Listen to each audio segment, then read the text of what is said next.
Untuk teman-teman yang mengalami kesulitan dalam membayar pinjaman di aplikasi pinjaman online, tidak perlu khawatir terkait resiko-resiko di masa depan. Beberapa orang sering bertanya apakah penagih utang akan menghubungi kontak di luar daftar kontak darurat. Kontak di luar daftar darurat mengacu pada keluarga, teman kerja, atau kantor yang tidak didaftarkan saat mengajukan pinjaman.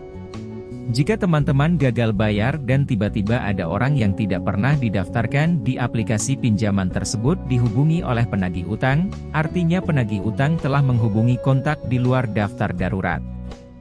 Pertanyaannya, apakah hal ini benar sesuai aturan? Sebenarnya, menurut peraturan dan tata cara penagihan yang ditetapkan oleh OJK, penagih utang tidak diizinkan untuk menghubungi kontak di luar daftar darurat. Selain itu, mereka juga tidak diperbolehkan menagih di tempat umum yang dapat membuat orang yang ditagih merasa malu dan harga dirinya terhancurkan. Contohnya, penagih utang tidak boleh menagih di mal atau tempat publik lainnya. Teman-teman harus menyadari bahwa ada batasan-batasan dalam penagihan utang. Jadi, tidak perlu takut berlebihan. Saya yakin teman-teman sudah memahami masalah ini. Bagi teman-teman yang mengalami masalah dengan penagihan dari DC Pinjol, debt collector pinjaman online, tidak perlu khawatir dengan ancaman yang dilontarkan seperti ancaman menyebarkan data pribadi. Biasanya, itu hanya ancaman belaka dan tidak pernah terbukti terjadi. Jika hal tersebut terjadi, teman-teman dapat melaporkannya dan menuntut balik, baik kepada pihak pinjaman online atau ke OJK, karena pada dasarnya teman-teman berurusan dengan pihak yang berbeda-beda dalam penagihan.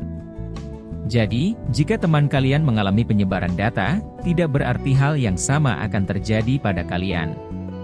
Namun, untuk mengantisipasi hal tersebut, teman-teman dapat melindungi data pribadi dengan melaporkannya kepada EASY-Case atau OJK.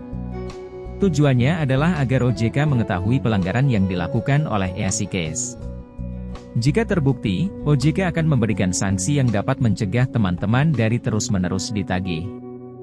Oleh karena itu, penting bagi masyarakat untuk bekerja sama dalam melaporkan keluhan mereka kepada OJK. Meskipun OJK mungkin tidak dapat menanggapi semua keluhan, setidaknya akan ada kemajuan dan mungkin keluhan teman-teman dapat diikuti, dipelajari, dan diselidiki oleh OJK. Dengan demikian, teman-teman dapat berkontribusi dalam memberantas praktik pinjaman nakal dan merugikan.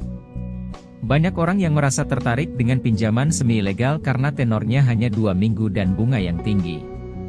Selama bunga tersebut tidak melanggar aturan OJK, seharusnya tidak menjadi masalah. Jadi, jika EASY-Case dinyatakan legal setelah pengecekan, aplikasinya akan tetap ada. Namun, jika EASY-Case ilegal, biasanya iklannya tidak akan muncul dan aplikasinya akan ditutup.